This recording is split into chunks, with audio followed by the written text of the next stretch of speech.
series that is dedicated to exploring the dynamic world of Web3 through engaging conversations with industry leaders.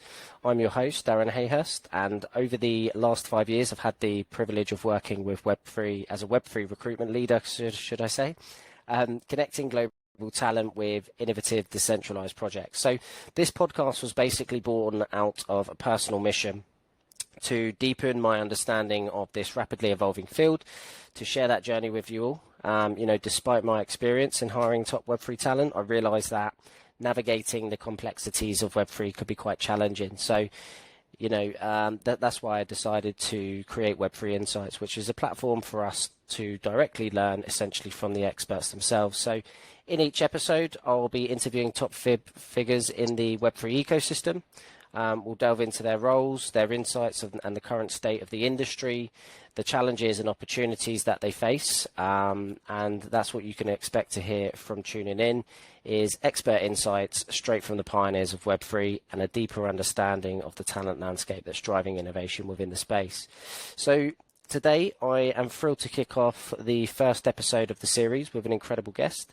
Joining me is David Dobrovitsky, the CEO of FunToken and a true leader in the Web3 space. We're going to be discussing some of the key factors driving Web3 adoption, the evolution of this exciting field, and how FunToken is navigating the challenges of attracting and retaining top talent. So without further ado, welcome to the podcast, David. Great to be here. Pleasure. Fantastic. David, do you want to just start by giving a bit of an introduction into yourself, your background and your experience, and how you sort of got to becoming the CEO of FunToken? Sure, of course. So basically my career started in music. I was a prodigy, and I stopped being a musician at the age of 27. In my early 20s, however, while being in the conservatory, I started to get into entrepreneurship. Really, it was in my early 20s that I started to learn basics of business development, like cold calling, lead generation, marketing, understanding how to put together a website, understanding how to write content. And so, really all of that was in order to push my own career forward, because music business is a business like any other. You have to put yourself out there. But then as I started to kind of age a bit, it became apparent that the same skills I was applying to music can be easily applied to virtually any other field. I was already fairly experienced, well set up. So initially, when I decided to kind of, I was traveling a lot as a musician, that I decided to settle down. I started to work in sales first, and then I went into kind of a corporate American job, and I ended up working part-time with startups, basically doing business development for them and doing introductions. And full-time, I was working as a client development manager in a multinational company, which specialized in highly engineered wires and cables that were used for EVM cords, and they were used in tanks, and they were used in a whole bunch of different very advanced technology, driverless cars. And so I ended up working with, the kind of leaders of American high tech, Amazon, Google, Tesla. We, work to sell this product to them. And so I kind of really refined my ability to do business development and understanding of technology and working with engineers.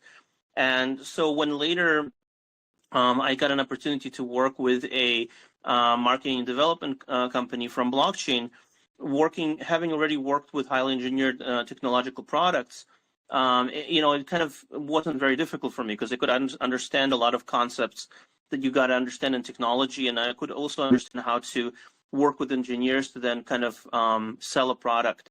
And so, like I said, first I started to work in the marketing and development agency in blockchain. Basically, that's how I got into software sales.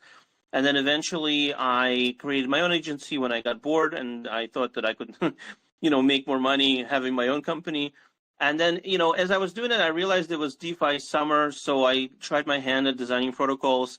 I found DeFi really fascinating, the idea of kind of this democratization of money. So I was part of several teams that created really interesting stuff. Those protocols raised a lot of money, but I kind of moved on. I was a consultant for a bit, and then finally in July 2021, I created Glitter Finance, which was my first protocol that I truly created and led. And so I became founder and CEO of Glitter for the next 3 years. It's basically, it's an infrastructure project that was at the time supported with Algorand Foundation, Polygon. And I raised some capital for it. We created a very cool company that had many employees globally. We created lots of products, drove them to market. So a lot of my experience in, business operations, protocol design, really culminated with Glitter.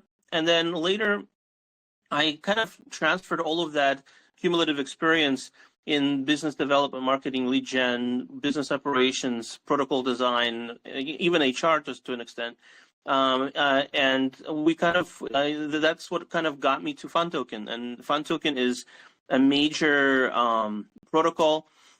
It's basically the OG iGaming protocol in Web3. It was really the first one of its kind. It's been a Binance token, meaning a token that is on Binance for many, many years. The whole protocol is 7 years old, which is kind of ancient for Web3. And, it's also a multinational, entity with a lot of different people working in it, many different CEOs in different divisions. My division, I'm responsible for the support of the token within the GameFi and DeFi fields. We're kind of expanding its utility. It's been quite a ride, and all of my past experiences helped me kind of be able to work with a project of this size. Fantastic. Well, a great story, and a great journey to get to where you are today. I mean, Web3 is, of course, heralded as the next big leap in internet evolution. I mean, from your perspective, what are the key factors that are driving adoption, and what are the challenges that companies are facing as they transition or integrate with Web3 technologies? I think the factors are, number one, democratization of money that you're seeing from DeFi. The Web3 gaming is giving you this very interesting pay-to-play kind of functionality where games are becoming investment vehicles, but with gaming factors, and that's a huge driver. You have other innovations like airdrops, which are basically single-handedly supporting the young generations in different developing countries. That's why there's such a thing as an airdrop hunter, because a lot of young people in developing countries are basically hunting these airdrops, and they're making money, and that they couldn't make as an income source without it. But then, of course, there's the original functionality of Web3, which is instant transfer of value. That you can send money from Nigeria to Australia, and the money will get there within 3 to 10 minutes max, and you will pay $1 even if you send like $5 million. There's no middleman. It's incredibly cheap. It's generally fast, and it's actually very safe. And so this ability to bypass an entire bureaucracy and kind of have your own ability to be your own banker, if you will, is really what's driving all of this. So I mean, Web3, the drivers are the fact that the archaic systems of the old financial system, which a lot of the people, especially in the younger generation, started to really resent, because they felt like they don't want to deal with the bureaucracy that their fathers and grandfathers dealt with, and they don't want somebody constantly watching them over their shoulder. I mean, that's what propelled Web3 into being so important. And then on the other hand, you have the things that are, kind of keeping Web3 at bay from being absolutely mainstream.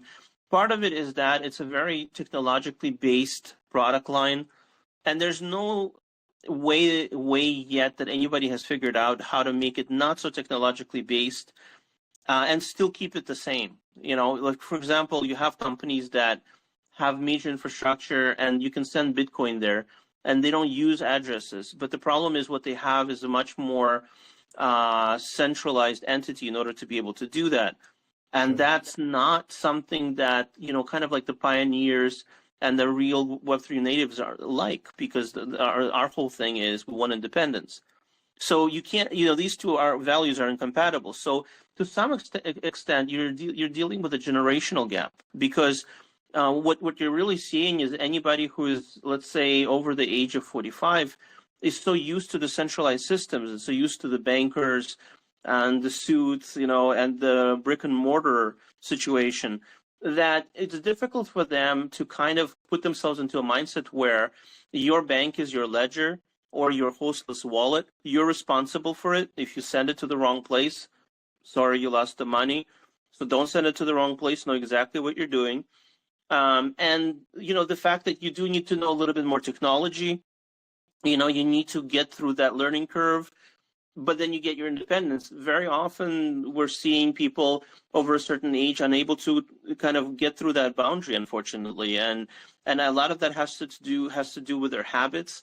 When you live in a specific system your whole life, it's very difficult to just change it, just because your 23-year-old son changed it because he grew up in the internet age.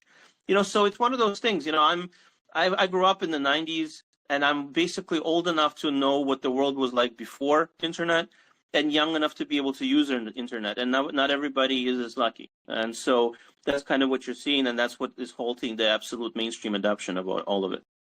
Yeah, absolutely. I mean, I was born in the 90s, and I went to school where social media wasn't a thing, and then looking back at social media, looking at social media now within schools and the impact that sort of has in those environments. But I think you were incredibly right on what you were saying around, the change element, and that's one thing naturally as humans, I suppose, that we struggle with is change, particularly when it comes to the financial element of our lives. You're a little bit more cautious in terms of what you do with your finances, where you're putting your money, and how you're spending that. And I think naturally, in terms of the Web3 in general, but having mass adoption, it's going to come with time, as well as pushing it out there into the market. But yeah, it's all about that change and being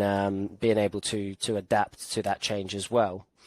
One of the big sort of talking points at the moment, and particularly from my side as a Web3 recruiter at Savant Technologies at the moment, with the sort of talent war intensifying, especially in emerging technologies like Web3.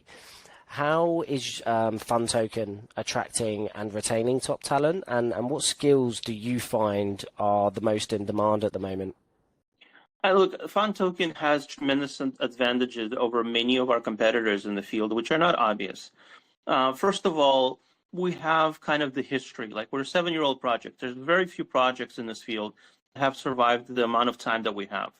The token has gone through a gamut of changes, but because it was kind of like a AAA token at its time, the very first iGaming community with tremendously famous VCs investing in it, there's an enormous amount of people that are backholders, as we call them in crypto. But at the same time, we have a very forward-looking and devoted ownership group or board of directors that are very, very much interested in developing this token and having it be something of a standout in Web3. So that's a huge, huge differentiator.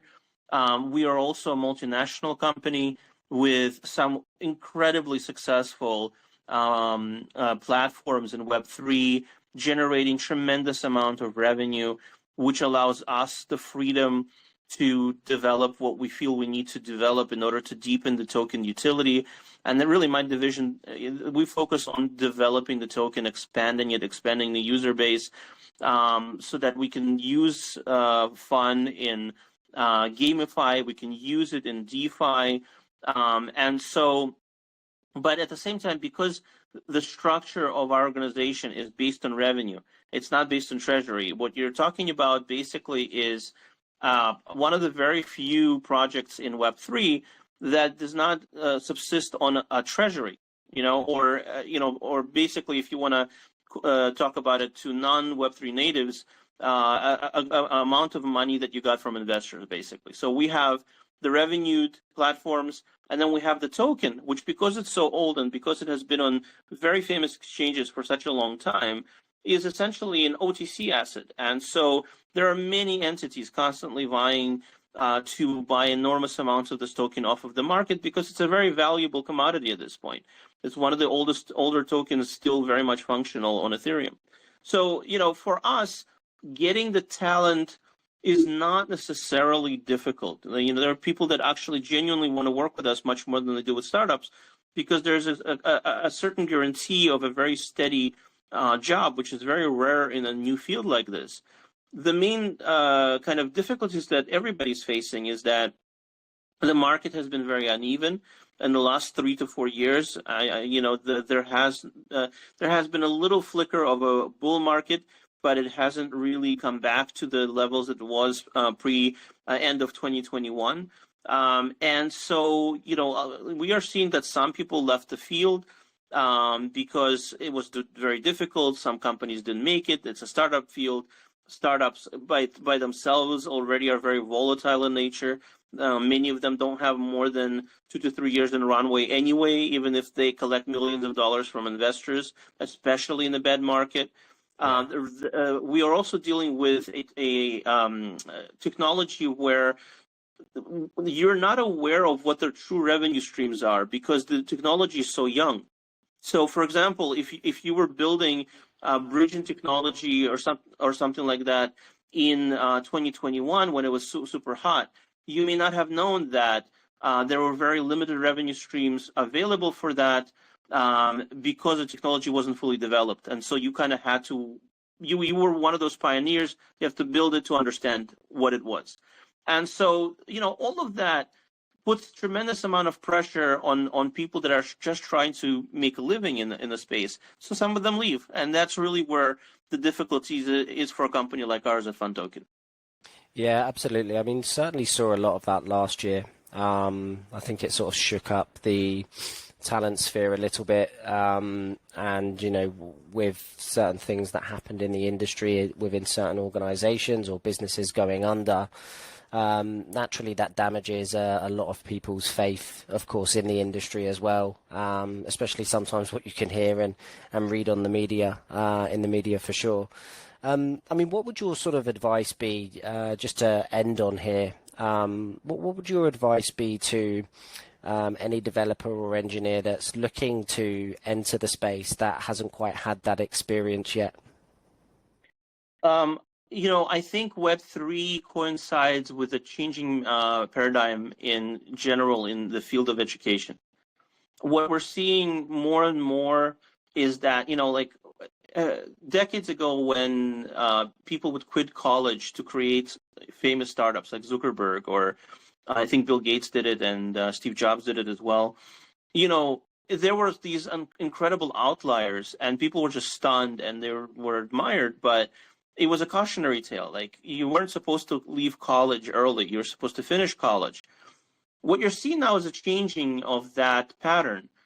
College degrees, professional college degrees, that don't necessarily equate to jobs and a good income. And I say this as somebody who at one point was doing a doctorate.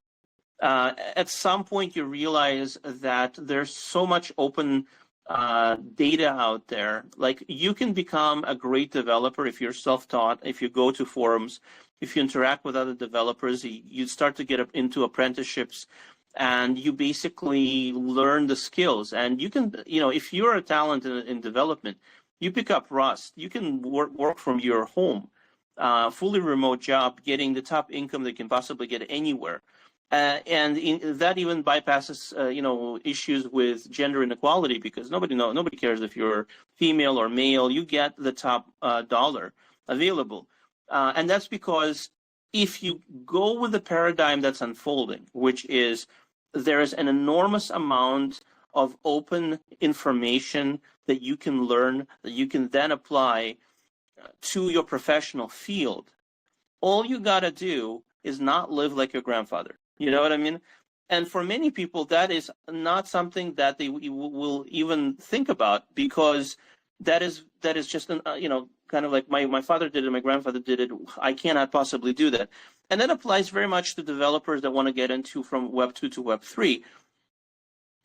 You will be hired but you have to be flexible. Things like accept stablecoins, learn how stablecoins work, learn how Bitcoin works, learn how hostless wallets work. This is how the industry works. We do use what we are, if you want to call it, sell. We walk the walk. We don't just talk it.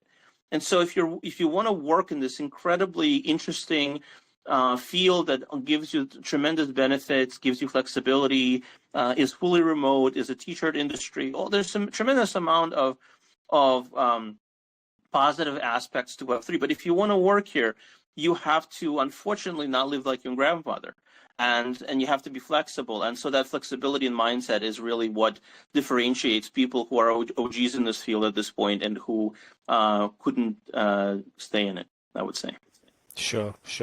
No, I completely agree. I think flexibility is something that's key there, particularly within this space, and the way that this space operates in general. It's important to be adaptable to change. Yeah, that's so important. But no, that was really great, David. Thank you for sharing your insights with us today. Very much appreciate your time and coming on. I know we've had a couple of technical issues previously, but yeah, very much appreciated, and wishing obviously yourself and FunToken all the best. Thank you so much. My pleasure. Cheers, David. Bye. Cheers.